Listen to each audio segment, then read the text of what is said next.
Positive atheism Hindi channel प्रेक्षकों को स्वागत। आज के एपिसोड में आंध्र प्रांत के घोषणा के बाद क्या हुआ, इस विषय के बारे में बताऊंगी। आंध्र प्रांत के बनने से तेलुगु प्रांत के लोग संतोष और संतुष्टि पाए। जगह के आंदोलन की जरूरत ही नहीं पड़ी। उस समय में 1954 में कानून जिले के करीब एक गांव के नाम किसानों ने कई दिनों से बिना प्रकृति के विरुद्ध समस्या पर राजधानी कर्नूल तक पैदल जाकर मुख्यमंत्री को यह सूचना पत्र दे दिए। दिन ब दिन बड़े होकर सत्याग्रह का रूप धारण कर लिया। तब के सोशलिस्ट पार्टी इस कार्यक्रम को ले लिया। मेरे परिवार के करीब मित्र कोयलकुंड से शासन सदस्य के रूप में रहने वाली श्री एम.वी. सुब्बारेड्डी जी के नेतृत्व में करवेना गांव के इनाम को रद्द करने के लिए सत्याग्रह शुरू हुआ। इसमें किसानों के परिवारों की स्त्रियां भी भाग लेने के लिए सोचा। तब सुब्बारेड्डी जी ने आकर मुझसे विनती की कि उन किसानों की स्त्रियों के नेतृत्व में इस आंदोलन को आगे बढ़ाइए। रईसों की तरह सीमा को भी रद्द करके जो खेती बाड़ी करेगा उसी को खेती दी जाए। इस निर्णय पर देश के सभी अभ्युदय शक्तियां अपनी स्वीकृति दी चुकी थी। 1939 से 51 तेलंगाना में खेती के लिए जो आंदोलन चलाए वह हिंसात्मक रूप धारण कर कम्युनिस्ट के द्वारा चलाया गया। 1951 अप्रैल 18 से विनोबा भावे से शुरू होकर भूमि अधिग्रहण और ग्रामीण गरीबों को जमीन बांटना और एक और चल रही हैं। इन सभी को अपनी अपनी सीमाएं हैं। इसलिए यह नहीं कह सकते कि जो किसी एक कार्यक्रम को पूर्ण सफलता मिल जाएगी। भारत एक विशाल देश है, भिन्नता में एकता इस देश में दिखाई पड़ती है। इसलिए इस देश में कई कार्यक्रम तो चलाते ही रहते हैं, तो यह कार्यक्रम निर्गत रूप से है। संकुचित पार्टी जाति धर्म के बिना चले तो सबको मिलाकर ले जा सकते हैं। इसी भाव से सुब्बारेड्डी जी मेरा स्वागत किया कि इस विषय में सुब्बारेड्डी हमसे शुरू से सहमत थे। सोशलिस्ट पार्टी के नहीं हूँ, फिर भी महिलाओं के आपके नेतृत्व में चले तो वह कार्यक्रम पूर्ण रूप से सफलता पाएंगे। गौरव जी और मैंने इसके लिए अपनी स्वीकृति दे दी। 1954 में मायने में दल का नेतृत्व किया।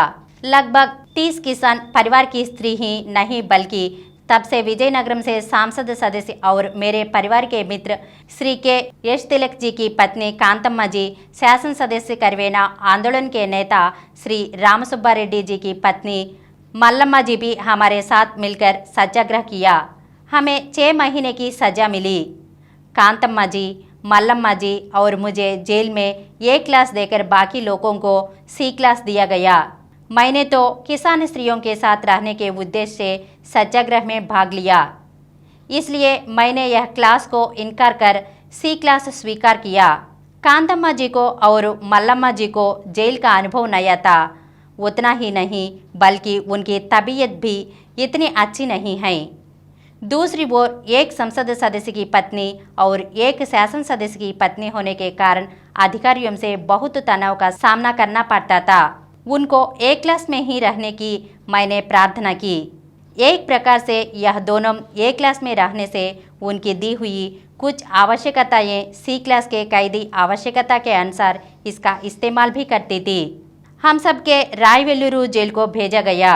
रायवेल्लूरू जेल मेरे लिए नया नहीं है। 10 साल के पहले मैं 1944 आंदोलन के सिलसिले में इसी जेल में थी। 1944 और 54 की तुलना करके देखें तो जेल की परिस्थितियां बहुत सुधर गई। जेल सुधार कमेटी जेल जीवन केवल दंड के रूप में न होकर सुधार के लिए सुविधा देने की बात सोचने से जेलों में बदलाव शुरू हुई। 1944 से 54 के बीच भोजन में बहुत सुधार आया। अब पत्र इंटरव्यू ज़्यादा देने लगे। जेल के अधिकारियों के चाल चलने में भी बड़ा परिवर्तन हुआ। यह सभी ध्यान से देखने का मुझे यह अवसर मिला।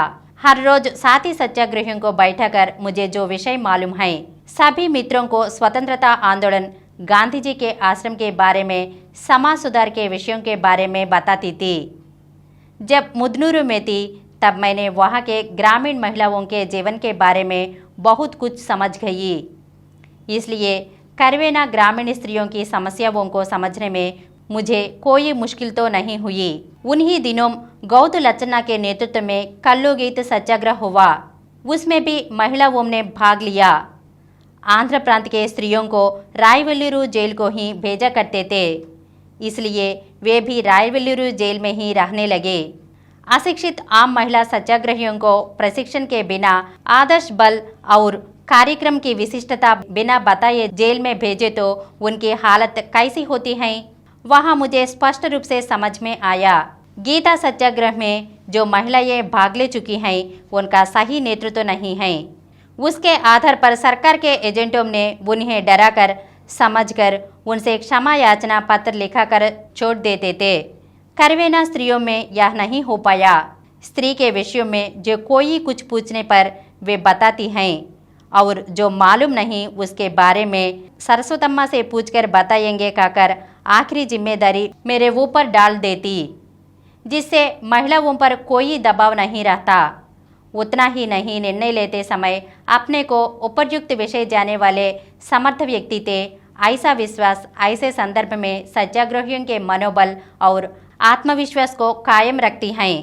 इतना ही नहीं बल्कि जेल के जीवन में कुछ काम नहीं रहता, बहुत फुर्सत मिलना, बाहर मिलने वाली आवश्यकताएं वहाँ कम मिलना, यह आपस में चर्चा करने और निंदा करने की परिस्थितियां अनुकूल रहती हैं। जेल में सत्याग्रहियों के बीच स्थिर नेतृत्व हो तो ऐसी समस्याएं बहुत कम हो जाती हैं। एम.वी. सुब्बा रेड्डी जी ने इन महिलाओं का नेतृत्व मुझे सौंपा। मैं तो सत्याग्रह कर रही थी, इसलिए कांतम्मा जी और मल्लम्मा जी भी मेरे साथ आने से मुझे बहुत ताकत मिला। हमारे जेल का जीवन उल्लास और आनंद के साथ खुशी खुशी से कायम जैसे बीत गया। 1 महीने के अंदर ही करीवेना इनाम समस्या पर सरकार समझौते पर आने से हम सबको छोड़ दिए। हम सब जाकर स्त्री सत्याग्रहियों को उनके गांव में छोड़ दिए। बाद में सुब्बा रेड्डी जी मुझे विजयवाड़ा ले आए। अगले एपिसोड में फिर मिलेंगे।